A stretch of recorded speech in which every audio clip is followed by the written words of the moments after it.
Another 30 minutes of news starts now.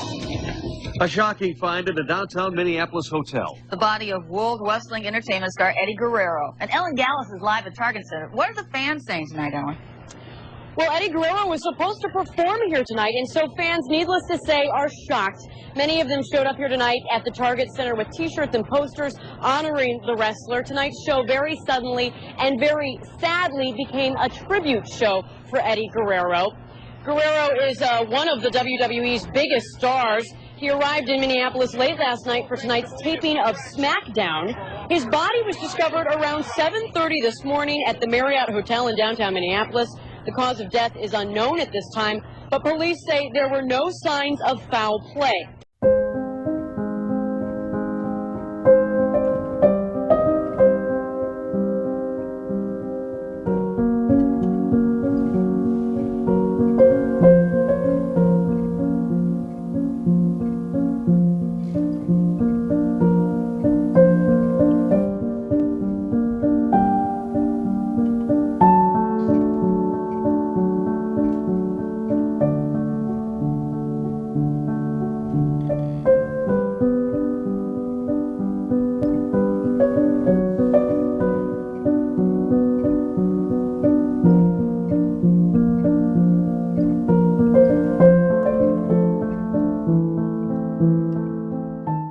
Okay, so if you guys want to find Eddie's grave, I'm going to show you how to do that right now. You're going to turn in this main entrance off of Hayden Road, and then you're just going to drive straight. You're going to cross a little bridge sort of thing between two fountains. And then when you get to the end of that, past the 6 American flags, you're going to make a right-hand turn.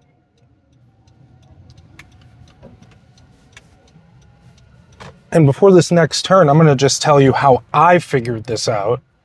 There was some video, I think it was from the local news, of Eddie's funeral procession coming through here, and right on this corner here, we're going to make a left.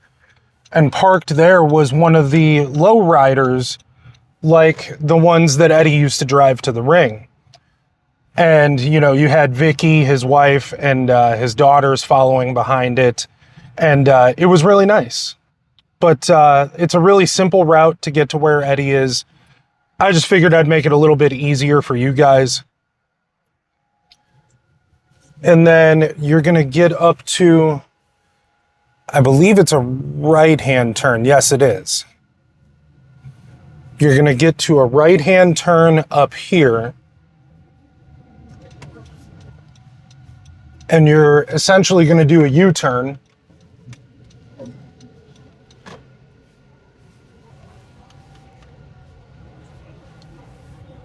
And you're going to come up and you're going to see these gates with almost an awning and like a sort of like a Japanese architecture looking fenced off area. And that's how you find Eddie Guerrero's grave. So if you come here and you're looking for Eddie Guerrero's grave, after you make that right turn, that U-turn that I just told you about, you're going to see this building in front of you. And then what you're going to do is you're going to turn to your left and look for those gates right there.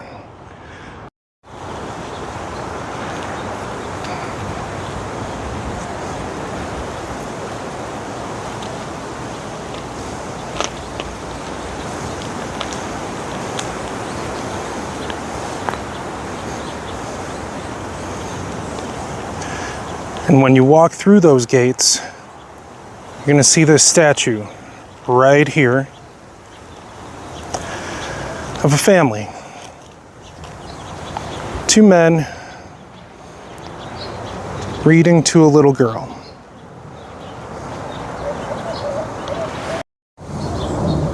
So, this is probably going to be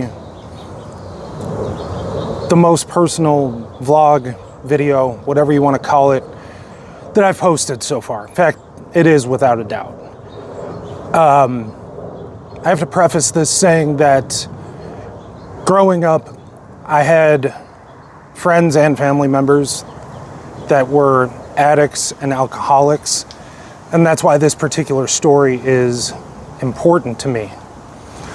Welcome back to the channel. Welcome if it's your first time. We're here today at Green Acres Mortuary in Scottsdale, Arizona, and we're here to visit none other than Latino Heat himself, Eddie Guerrero. My name is Craig, I am the Travel Zombie, and welcome to Prime Time. Now, Eddie was born October 9th, 1967 to Herlinda and Gory Guerrero. Gory Guerrero was the patriarch of the Guerrero wrestling family. His sons, Hector, Mondo, and Chavo Sr. were all wrestlers. Fun fact, the Chavo Guerrero that most of you probably know was actually Chavo Guerrero Jr., Eddie's nephew. Eddie's brother was Chavo Guerrero Sr., who later came into WWE to be known as Chavo Classic. You know, for Eddie, there was really never any doubt at all in his mind about what he wanted to do with his life. He kind of always knew that he wanted to be a professional wrestler just like his dad and his brothers. And so that's exactly what he did. They had a ring in their backyard, and Eddie trained and trained and trained and trained, and eventually went ahead and got his start working in CMLL in Mexico, and eventually moved on to New Japan Pro Wrestling, and eventually moved on to WCW, which was, depending on the time frame, the #1 or #2 wrestling organization in the United States, owned by Ted Turner. So when Eddie moved to WCW, unfortunately, he fell into the same kind of trap that a lot of wrestlers fall into, and that is that the injuries started to pile up on him, and, you know, he was afraid of losing his spot, and that somebody would take his spot and he would no longer have a job or no longer have his prominent spot on the card. So he had to keep going. Even though he was injured, he was in pain, and generally not doing well. So he started to take pain pills. He started to drink. And at one point got into a car accident where pieces of his car ended up in the trees. And all of his friends and his family members, they were all telling him, Eddie, you gotta stop. But he just wasn't listening. Because unfortunately for a lot of addicts and alcoholics, they have to hit rock bottom. They have to figure it out for themselves. And that's the position that Eddie was in. He had to figure it out for himself, and thankfully he eventually did. Throughout his time in WCW, Eddie befriended a lot of guys that were in a similar position to him, that were, you know, not your typical wrestling superstar body type like Hulk Hogan was, that were smaller, but that were much, much better with the technical wrestling side of things. Guys like Dean Malenko, guys like Chris Benoit, guys like Perry Saturn. And eventually the three of them had gotten fed up with not getting the chances that they felt they deserved in WCW, and eventually jumped over to what was then known as the WWF. Eddie, Perry, and Chris became known as the Radicals in the WWF. It was framed as kind of like a WCW invasion type of thing, but obviously that wasn't true. But as their time in WWF continued, the more that it went on, the more apparent Eddie's drug issues and alcohol issues became. And his friends, understandably, I think, got tired of protecting him from WWF management. And Dean Malenko has stated that he eventually got to the point where he didn't care if Eddie ran directly into head of talent relations at the time, Jim Ross. And that's exactly what happened. Eddie showed up at a WWE TV taping drunk and ran right into Jim Ross, who promptly sent him home and then fired him the next day. But as is one of the best things about WWF, now WWE, they left the door open. They told Eddie, hey, if you can get yourself clean, if you can straighten your life up, we have no problem bringing you back here. And thankfully, that's what eventually ended up happening. His wife, Vicky, has actually gone on record talking about one day she had to take the kids to school and Eddie had overdosed on something and he was laying on the couch in their living room, and she thought to herself, God, if you're going to take him, just take him now. And she left the house, went and took the kids to school. She came back, and thankfully Eddie was still alive. And Eddie tells this story in his documentary, Cheating, Death, Stealing, Life, which I wish WWE would release to streaming. So the story that Eddie tells is that he was playing with his daughter one day. I forget which daughter it was. And he asked his daughter what happened to all the cookies, and she says, Daddy, you ate them all.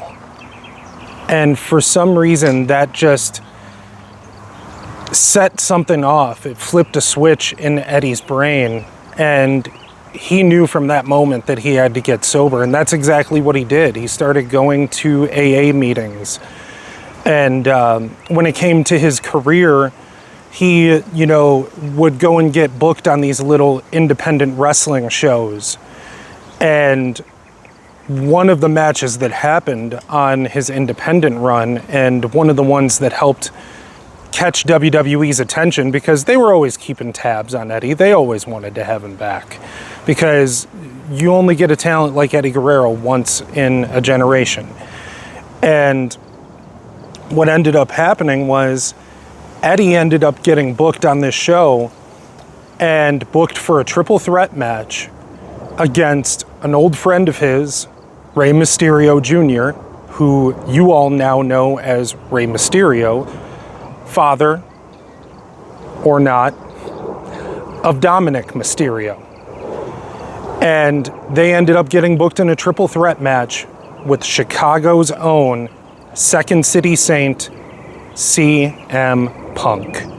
And what a fantastic match it was. Even though Eddie was still down in the dumps and hadn't really figured out his life and fully got it back together yet, it was still a fantastic match, and something that I personally wish that we could have seen on the WWE main roster before Eddie passed away. But what Eddie didn't know was that Jim Ross and the WWE were watching. And it wasn't long after that that Eddie got the call to come back. He had proven to them that he was sober. He had proven to them that he could be reliable again and that they could trust him, and they wanted him back. And eventually he did come back. And that culminated with him winning for the first time the WWE Championship. Unfortunately, the good times would not last. Eddie won the WWE Championship from Brock Lesnar on February 15th, 2004. And on November 13th, 2005, he would be found unresponsive.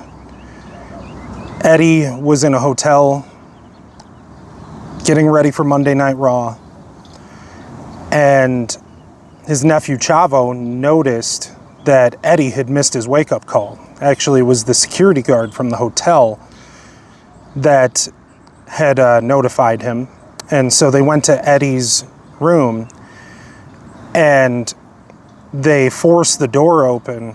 And that's when Chavo found Eddie unresponsive with his toothbrush in his bathroom. And Eddie was still alive at the time. That's probably the most heartbreaking part. That Eddie died in his nephew Chavo Jr.'s arms. Could you imagine? I sure can't. As for me, as for why this story is important to me, like I said at the beginning, I have friends and family members that are addicts and alcoholics. And Eddie was a hero of mine. There's nobody like him. Still to this day, he's regarded as one of the best ever in the ring. And not only that, but the dude was funny too. Those Los Guerreros vignettes, the Lie, Cheat, and Steal vignettes, where they would steal from babies, steal from old people, which I know sounds horrible, but somehow Eddie's charisma just made it hilarious. He was supposed to be a bad guy, but he was so funny that the crowd couldn't help cheering him. And that's why, for me, he's one of the best that there will ever be. And I miss him to this day. Daddy, you are the champion of our hearts, always and forever. Your memories will never be forgotten. Matthew 25:21. Well done, good and faithful servant. Eduardo Gory Guerrero. October 9th, 1967 to November 13th, 2005.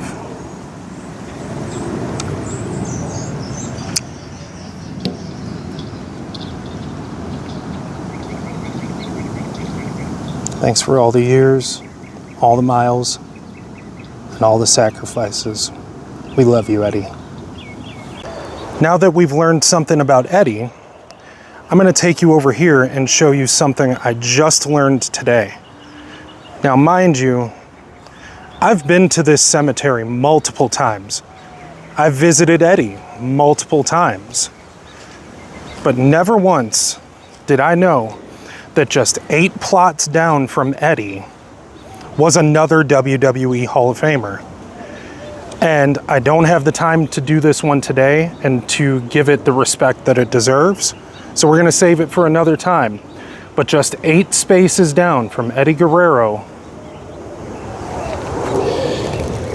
is Wayne Coleman, otherwise known as Superstar Billy Graham.